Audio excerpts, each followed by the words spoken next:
지난 시간에는 송나라의 역사까지 알아봤고, 오늘은 이제 새로운 나라가 되겠죠. 한족이 아니기 때문에 선생님이 이런 표현 썼는데, 몽골 제국. 또 나중에 이제 중국을 지배하면서 원이라고 했는데, 원나라. 바로 이 몽골 제국과 또 동서 교류에 대해서 알아보기로 하겠습니다.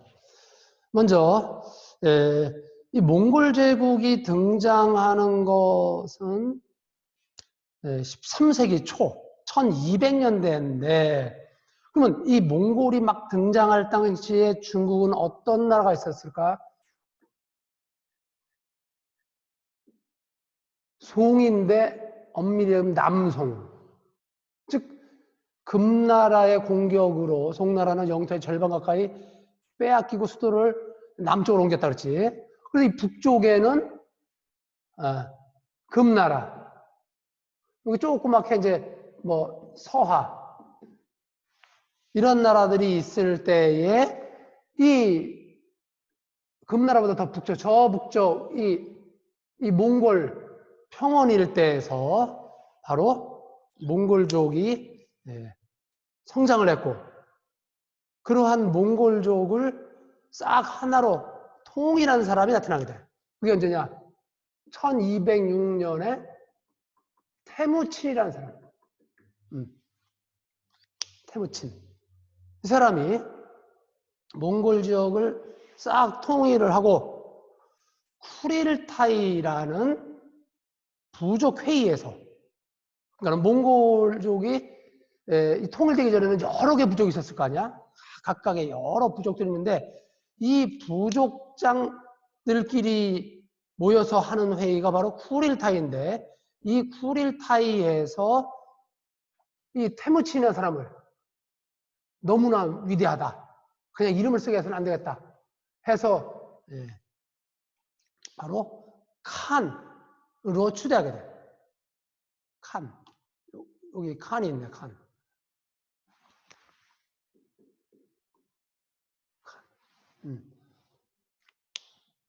그러면서 칭기즈라는 당시 몽골에서 떠받드는 최고의 신 이름을 붙여주고 있어요. 그러니까는 부족 단위로 막 흩어져 살던 몽골족을 강력한 하나의 커다란 국가로 만든 것이 너무나 위대했기 때문에 그들의 입장에서는 이 태무친이라는 사람을 칸으로 추대하면서 그 이름조차도 지금 얘기인데 뭐 몽골의 최고의 신의 이름을 붙여주고 있어요. 이렇게 칭기즈 칸이 추대되었고, 그 이후에 계속적으로 정복 전쟁을 통해서 어마어마한 대제국을 건설하는데, 이렇게 제국을 건설하게 만든 요인 중에 하나가 뭐냐? 바로 천호제예요. 천호제는 유목민 1000가구를 기준으로 해서, 즉 유목민들을 1000호로 1000가구로 나눠서 그 천호장, 거기 대표가 천호장, 그 밑에는 100가구로 나눠서, 그럼 10개가 만들어지겠지. 그 각각의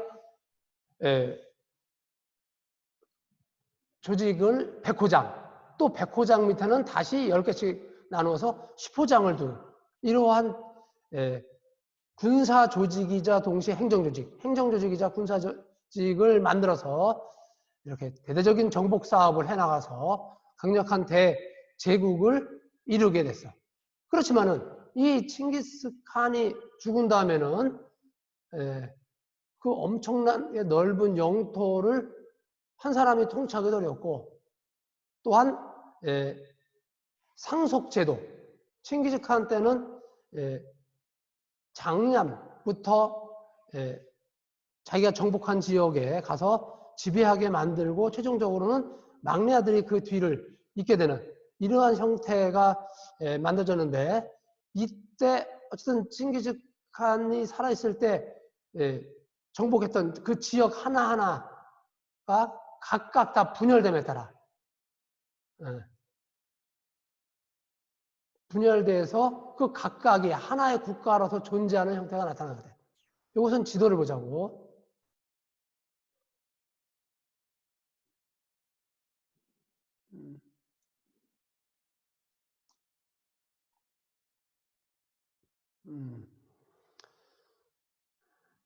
요게 이제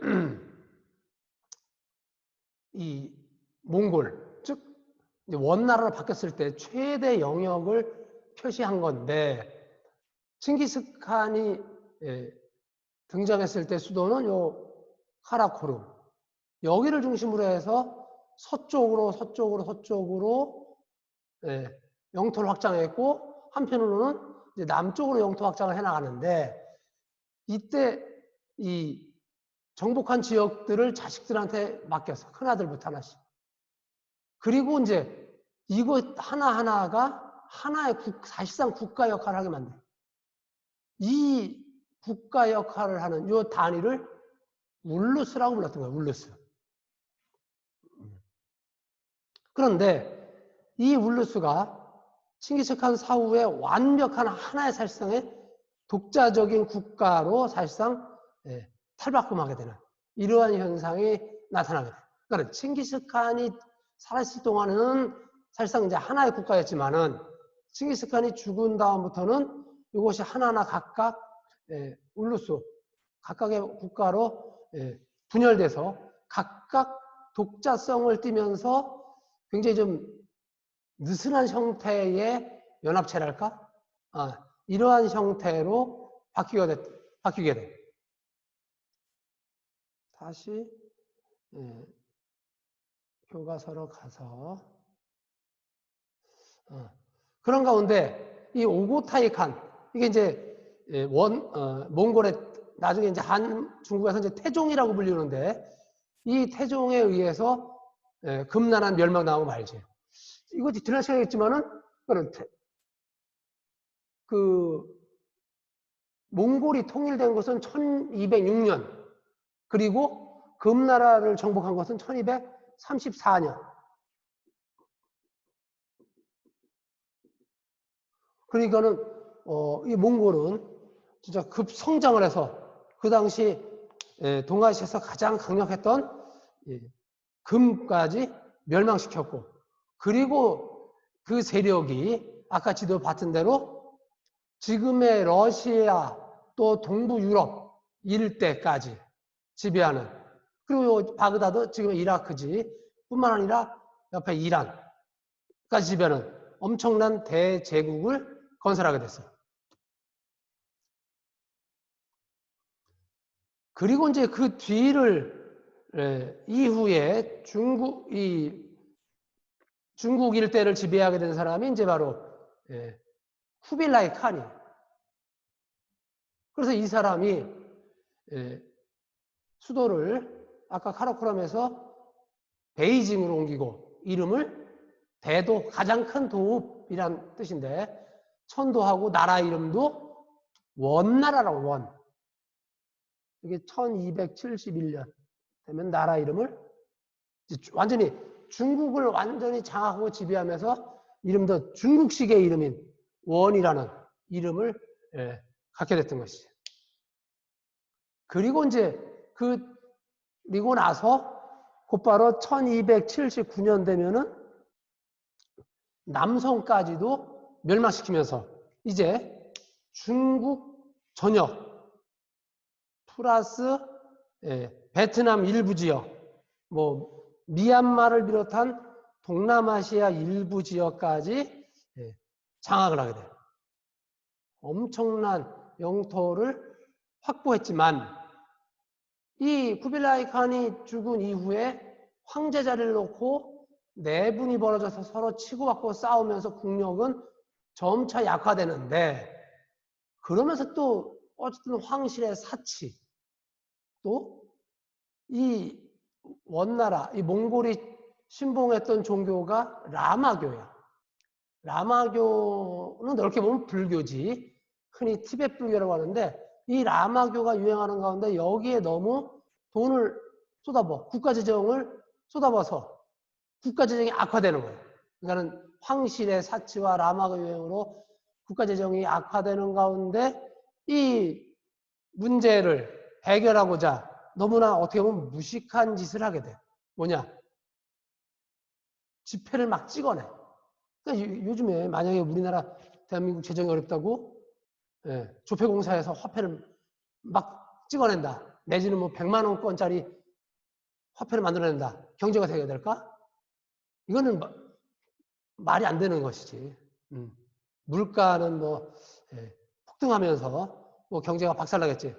어쨌든 이때 그 좀 막말로 무식한 짓을 했어. 그래서 당시 이제 지폐 이름을 교초라고 하는데 교초라는 지폐를 남발함에 따라서 경제는 사실상 완전히 파탄 상태에 이르게 되고 그에 따라 먹고 살기 힘들어지자 농민들이 대규모로 반란을 일으켰는데 그 반란을 일으킨 농민들이 이마에 빨간 띠를 둘렀어. 그래서 그것을 뭐라고 하느냐? 홍건적이라는 홍건적.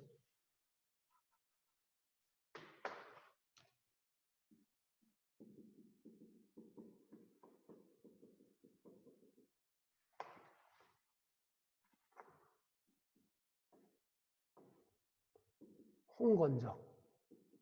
여기서 좀 헷갈리지 말아야 할 것이 뭘까? 후한말에 비슷한 게 있었지.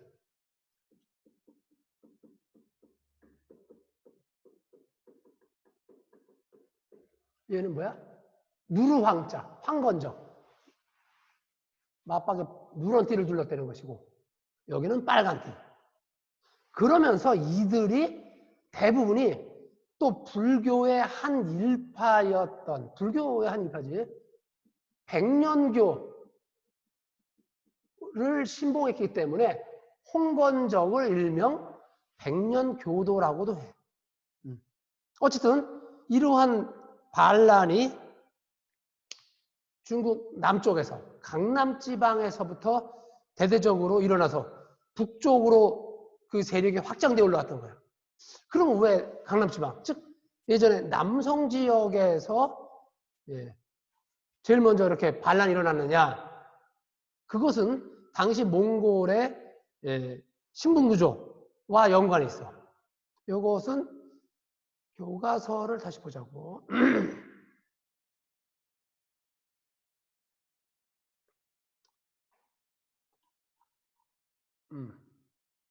여기 원대 신분구조. 이걸 보면은 크게 지배계층과 피지배계층은 나뉘어져. 그럴 때 지배계층이 몽골인과 생목인으로서 일단은 몽골 제일주의에 따라서 민족을 구분해서 통치해. 그래서 이들이 최고의 지배자. 전 인구의 1.5%. 그러니까 이때 인구의 몽골 인구가 그러니까는 이게 아주 단순하게 보면 대략 1억이라고 봤을 때 그럼 예를 들면 150만, 150만, 1400만, 8300만 이라고 보면 되겠지. 그래서 이 몽골이 최고의 지배층으로서 뭐 국가 중요 정책, 행정 모든 것을 다 장악하는 거예요. 여기 있네. 그리고 이제 재밌는 것이 넘버 2 계급, 지배계층으로서 넘버 2가 생목인, 생목인. 생목인이라는 소리는 뭐냐? 원래 이름은 재생목인이야.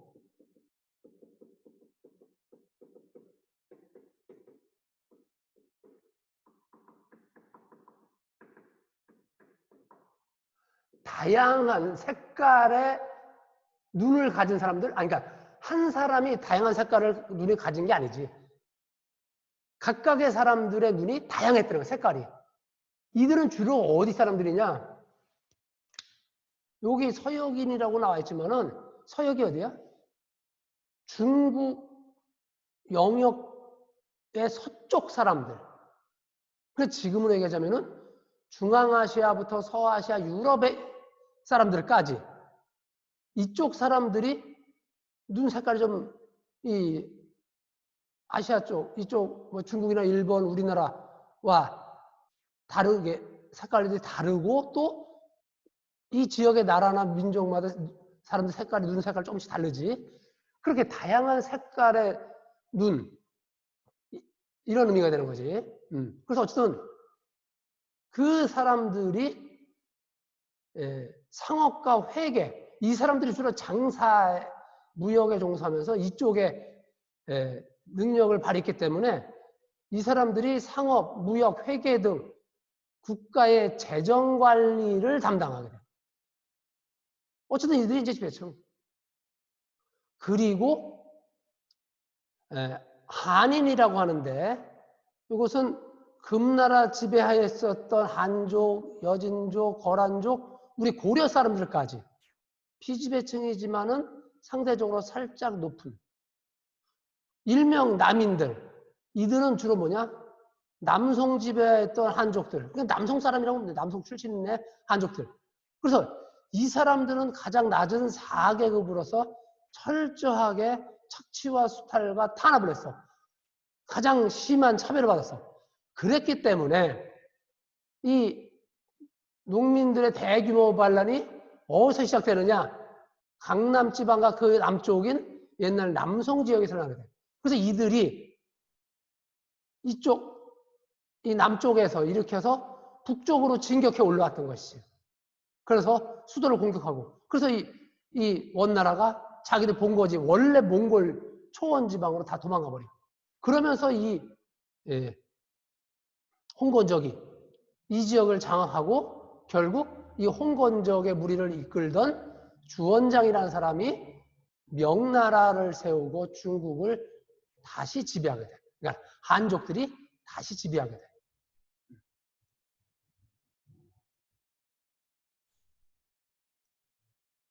그러면 이제 다음으로 이 원대의 문화와 동서 교류. 먼저 이 원나라는 광대한 영역에 너무나 다양한 민족 사람들, 이루 말할 수 없는 많은 사람들이 살지. 뭐 이 중국 사람부터 해서 뭐 고려나 또는 뭐 중앙아시아, 서아시아, 유럽 사람들까지. 그러다 보니까 그 사람들이 믿는 종교가 다양해. 그 종교를 다 인정을 해줘. 그래서 이슬람교, 크리스트교, 이게 이제 일종의 천주교, 요즘으로 할 때 천주교, 기독교 다 포함하는 거예요. 그 다음에 아까 얘기한 라마교, 이건 불교라고 보면 돼. 그리고 이제 유럽에서는 이단시 여기던 크리스트교, 네스토리우스교까지 공존을 해요. 이 네스토리우스교 같은 경우는 지난 시간에 그전 시간에 얘기했지만은 당나라 때 벌써 들어와 있던 것이고 이 네스토리우스교가 통일신라에까지 들어와서 우리나라 통일신라 때의 유물을 이렇게 발굴해 보면은 이 네스토리우스교의 십자가 모양, 십자가가 우리나라에서도 나오고 있어. 그 정도로 이 네스토리우스교가 중국 당나라를 통해서 우리나라까지도 들어왔었다는 것을 알 수가 있는데, 어쨌든 이러한 다양한 종교가 발달했는데 어쨌든 이 원나라 황실에서는 라마교를 최고로 떠받드는 것이고, 이 라마교의 승려였던 파스파가 몽골족의 고유 문자를 만들어. 그거를 뭐라 그러냐? 파스파 문자라고 그래. 몽골 문자, 몽골 문자. 그래서 몽골은 앞서 얘기했던 금나라, 요나라, 서화와 마찬가지로 자기들의 고유의 문자를 갖고 있었어.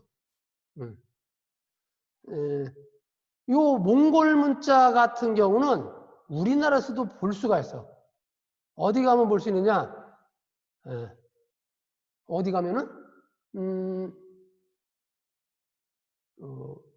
송파에 가면은 석촌호수가 있는데 그 석촌호수에 그 삼전도비가 있는데 그거는 한국 사시는 뺐었는데 그 삼전도비 즉 우리가 인조 때 청나라의 침략에 결국 굴복을 하고 항복을 했지. 그리고 나중에 만들어지면 그 비인데 그런데 그 비에 보면은 문자가 3가지가 나와. 한자, 청나라 글자, 그 다음에 몽골 글자까지. 그러면 거기 가보면은 몽골 문자가 어떻게 생겼는지도 알 수가 있어요. 다음으로 그 다음에 이제 이슬람 문화가 이때 또 많이 유입되면서 이슬람 문화 영향 속에서 천문학 또 역법. 역법은 뭐지? 달력을 만드는 그러한 법칙이랄까? 그래서 이때 곽수경이라는 사람에 의해서 새로운 그런 달력인 수시력 이게 그 당시로서는 전 세계적으로도 아주 정확했던 달력이라고 알려져 있어요. 그런 가운데 다양한 자연과학이 발달하고 있어요. 그 다음에 이제 이때 동서 간의 교류가 아주 활발했는데 요것은 다시 한번 또 교과서를 보자면은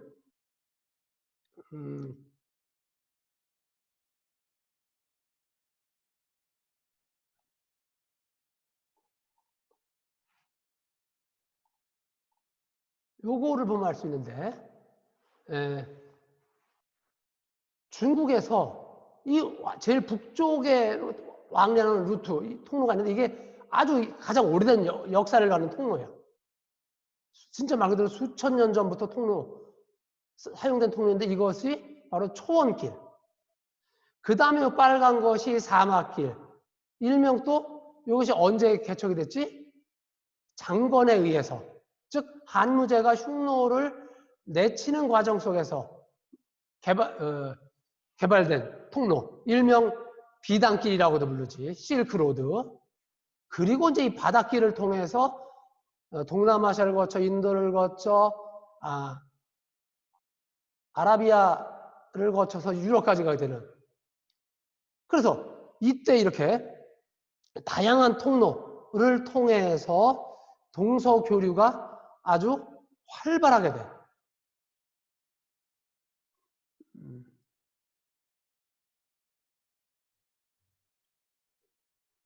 그리고 이제 이때 이런 통로를 위해서 육지에 무엇을 설치했느냐? 역참이라는 걸 설치해요. 역참.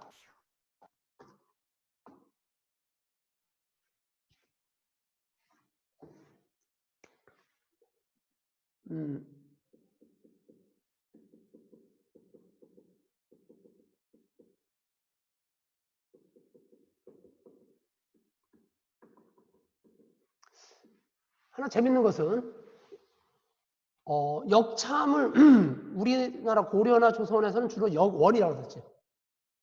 그래서 멀리 출장을 갈 때 말을 타고 가다가 숙소에서 잘 수 있는 그러한 제도가 바로 역참제도예요. 이때 우리나라에서 옛날에 갖고 다니는 게 뭐지? 마패야.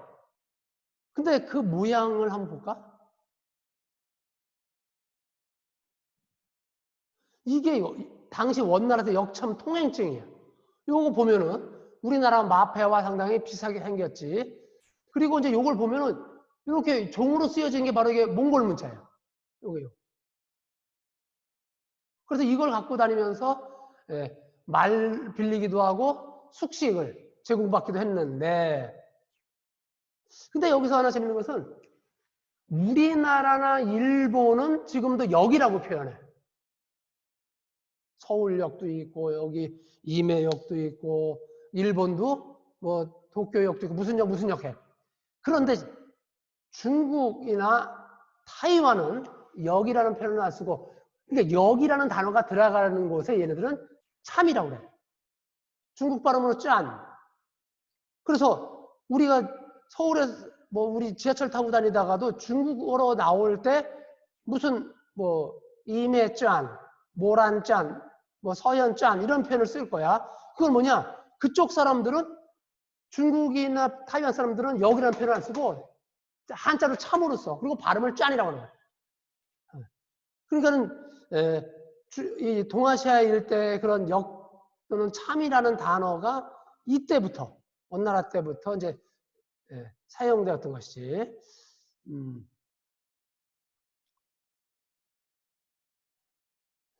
그래서 이 역참을 통해서 중앙과 지방을 이었던 것이고, 그리고 이제 수나라 때 만든 대운하를 다시 정비해서 항저우부터 대도까지 연결하고 있어요. 대도 어디? 베이징. 그러니까 중국 강남 지방에서 이 베이징까지 다시 연결해요. 그리고 이제 바닷길을 통한 무역을 위해서 대외 무역을 담당하는 기관을 만드는데 그것을 시박사라고 해요. 시박사. 결과적으로 이러한 원나라의 동서교류에 의해서 도시가 발달하고, 그러니까 천만은 넘었지. 100만 내외 되는 도시들이 크게 성장을 하고, 그런 가운데 외국 상인들, 특히 서역 상인들까지 드나들면서 물자 교류가 아주 활발하고, 그런 가운데 화폐, 교초도 널리 사용하게 돼. 요것은 다시 한번 교과서를 보면은 요게 교초. 당시 지폐 있고, 이때 보면은 드나든 사람이 이분 바투타라는 사람. 그 다음에 그리고 유명한 이탈리아 출신. 그 당시는 이제 베네치아 사람이지. 지금으로 봤을 때 이탈리아인데, 이 마르콜로가 와서 후빌리 칸의 환대 속에 17년 동안 중국 각지를 여행하거든요. 그리고 이 사람이 돌아가서 쓴 책이 동방견문록. 근데 어쨌든 이 루트는 당시 서양 사람들, 또 이 서아시아 사람들, 북아프리카 사람들이 왕래했던 그런 여행 경로예요. 핵심은 뭐냐? 엄청나게 많은 다양한 나라 사람들이 중국을 드나들었다는 것이죠. 그리고 이분 바투타 여행기를 보면은 여기에 또 역참에 대한 설명까지 있어요. 이렇게 원나라는 이 어마어마한 대제국을 만들면서 다양한 문화를 받아들이고 관대한 입장을 취했고, 그러면서 동서교류가 아주 활발해서 동서양의 문화가 크게 발달했던 그러한 시대라고 할 수 있어. 이렇게 해서 우리가 몽골 제국과 원나라까지 알아봤고, 다음 시간에는 일본의 역사에 대해서 알아보기로 하겠습니다. 오늘 여기까지.